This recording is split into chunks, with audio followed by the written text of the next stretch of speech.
Assalamualaikum warahmatullahi wabarakatuh. Semangat pagi anak-anak di seluruh kota Surabaya, khususnya anak kelas 9. Semoga kalian semua dalam keadaan sehat ya. Bertemu lagi pada mata pelajaran Bahasa Indonesia bersama dengan Putri dari SMP Negeri 48 Surabaya. Baiklah anak-anak, sebelum kita memulai materi pembelajaran pada pagi hari ini, mari kita membaca doa sesuai dengan agama dan kepercayaan kita masing-masing, agar pembelajaran pada pagi hari ini dapat bermanfaat bagi kita semua. Berdoa mulai, berdoa selesai. Nah, pada pagi hari ini Putri akan membahas tentang cerpen, khususnya unsur intrinsik dan ekstrinsik cerita pendek.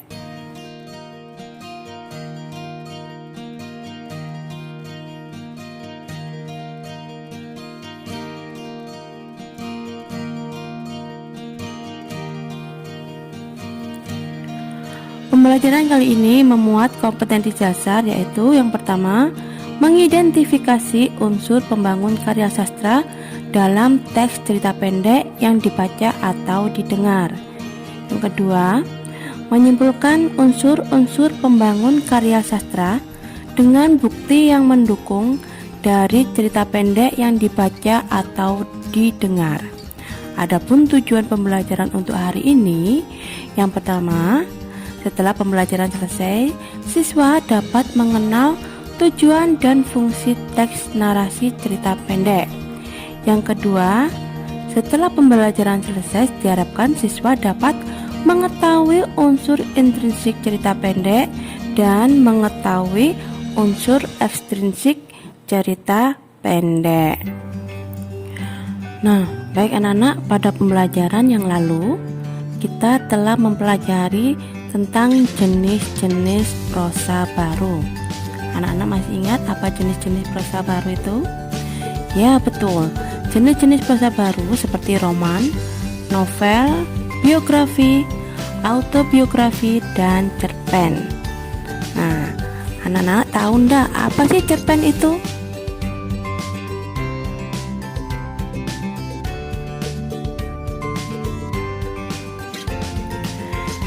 Cerpen adalah sebuah karya sastra pendek yang bersifat fiktif dan mengisahkan tentang suatu permasalahan yang dialami oleh tokoh secara ringkas, mulai dari pengenalan sampai akhir dari permasalahan yang dialami oleh tokoh. Pada umumnya, cerpen hanya mengisahkan satu permasalahan yang dialami oleh satu tokoh. Selain itu, cerpen hanya terdiri tidak lebih dari 10.000 kata. Hal inilah yang membuat cerpen dapat selesai dalam sekali membaca. Nah, untuk unsur-unsur cerpen sendiri ada dua, yaitu unsur intrinsik dan unsur ekstrinsik. Unsur intrinsik cerpen yaitu unsur yang berasal dari dalam cerpen. Unsur-unsur ini meliputi tema, penokohan, alur cerita, latar, sudut pandang, gaya bahasa, dan amanat. Nah, mari kita bahas satu persatu dari unsur intrinsik cerpen. Yang pertama adalah tema. Tema adalah pokok pikiran yang mendasari jalannya suatu cerita pendek. Tema memiliki sifat umum atau general yang diambil dari permasalahan yang ada, seperti keluarga, pendidikan, lingkungan, persahabatan, percintaan, pertempuran, dan masih banyak tema dari cerpen yang lain. Yang kedua, tokoh dan penokohan. Penokohan merupakan unsur intrinsik cerpen yang kedua, karena setelah kita menentukan sebuah tema, pastinya tema tersebut mengandung tokoh yang terdapat pada cerpen. Karakter adalah makhluk hidup yang ikut serta atau yang diceritakan dalam cerpen. Karakterisasi adalah sifat yang diperankan oleh si karakter tadi. Bisa bersifat baik ataupun bersifat jahat. Nah, untuk penokohan tadi ya, terdapat 4 jenis tokoh yang ada dalam cerpen, yaitu yang pertama, protagonis. Protagonis adalah tokoh yang menjadi aktor pemeran utama dalam cerpen yang memiliki sifat baik. Yang kedua, antagonis. Antagonis adalah tokoh atau pemeran utama yang menjadi lawan dari tokoh protagonis. Tokoh antagonis ini memiliki sifat jahat seperti iri, dengki, sombong, dan yang lainnya.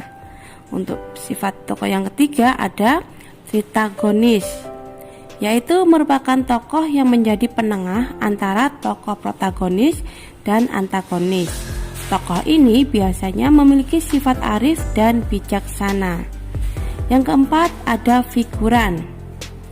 Figuran merupakan tokoh atau pemeran pendukung dalam cerpen untuk memberikan warna dalam cerita.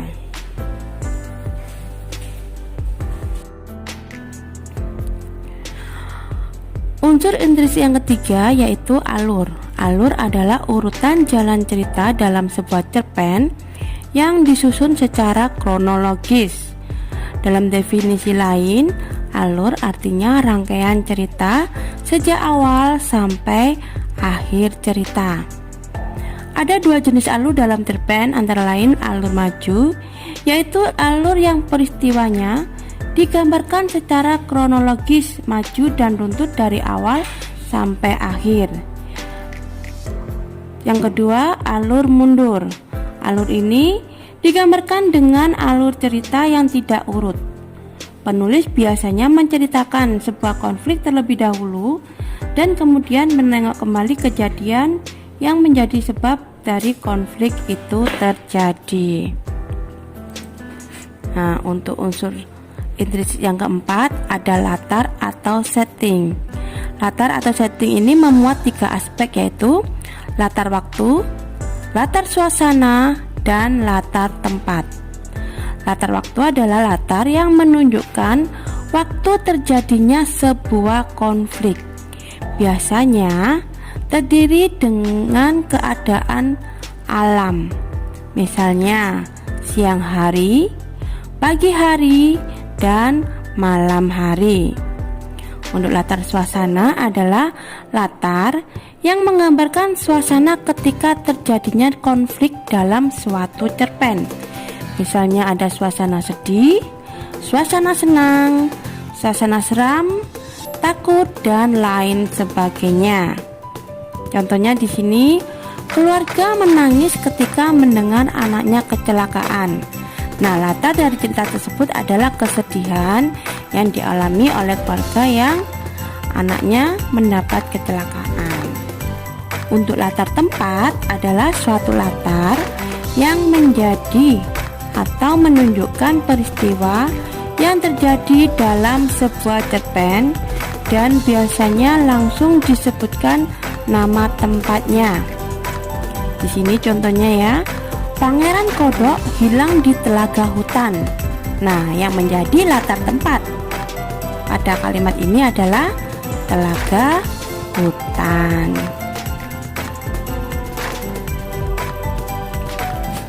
Untuk unsur intrigi yang kelima yaitu sudut pandang. Sudut pandang merupakan cara pandang penulis menceritakan isi atau kejadian dalam sebuah cerpen. Sudut pandang ini dibagi menjadi 3, yaitu yang pertama sudut pandang orang pertama. Sudut pandang orang pertama ini ada pelaku utama. Di sini kata aku merupakan menggambarkan tokoh utama.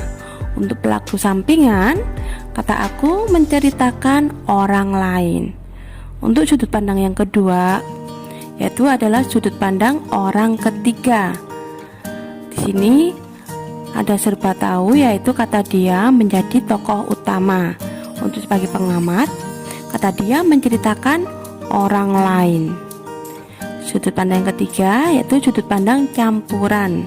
Sudut pandang campuran adalah sebuah cara penulis menyampaikan cerita dengan menggunakan kata aku, dia, dan kami. Sudut pandang yang keenam ada gaya bahasa. Gaya bahasa inilah yang digunakan untuk penulis dalam menyampaikan sebuah cerpen. Unsur intrinsik yang ketujuh ada amanat. Ya, amanat adalah isi yang terkandung dalam sebuah cerpen atau sebuah cerita, bisa bersifat pesan, anjuran, dan lain-lain. Biasanya penulis menyampaikan pesan moral yang terkandung dalam cerita tersebut kepada pembaca dan merupakan pesan yang tersirat dalam sebuah cerpen. Artinya, sang pembaca akan memahami dan mengambil pelajaran dari cerita yang ada pada cerpen tersebut. Nah, itu tadi merupakan unsur dari unsur-unsur intrinsik cerpen. Sekarang kita akan membahas tentang unsur ekstrinsik cerpen. Unsur ekstrinsik cerpen adalah unsur yang ada di luar cerpen, di mana secara tidak langsung unsur ekstrinsik mempengaruhi proses pembuatan sebuah cerpen. Berikut ini Putri terangkan tentang unsur-unsur ekstrinsik cerpen. Yang pertama, latar belakang masyarakat. Latar belakang masyarakat adalah suatu keadaan masyarakat yang diambil penulis sebagai ide pembuatan cerpennya. Yang kedua, latar belakang penulis, yaitu latar belakang penulis cerpen itu sendiri. Yang ketiga, riwayat hidup penulis merupakan pengalaman penulis itu sendiri. Yang keempat, kondisi psikologis, yaitu suasana hati penulis pada saat membuat cerpen tersebut. Yang kelima, aliran sastra penulis, yaitu sastra yang sudah dipegang penulis tersebut atau keahliannya di bidang sastra apa. Yang keenam, nilai yang ada dalam cerpen, yaitu suatu nilai yang terkandung dalam cerita tersebut. Nilai-nilai yang terkandung dalam cerita tersebut meliputi nilai agama, nilai sosial, nilai moral, dan nilai budaya. Nah, itu tadi merupakan contoh analisis terhadap unsur intrinsik dan ekstrinsik yang terdapat pada cerpen. Semoga kalian dapat memahaminya ya. Nah, demikian pembelajaran yang Putri sampaikan pada pagi hari ini. Semoga bermanfaat bagi kalian semua. Nah, terima kasih telah menonton. Jangan lupa subscribe, like, komen, dan share ya. Wassalamualaikum warahmatullahi wabarakatuh. Sampai jumpa pada pertemuan berikutnya.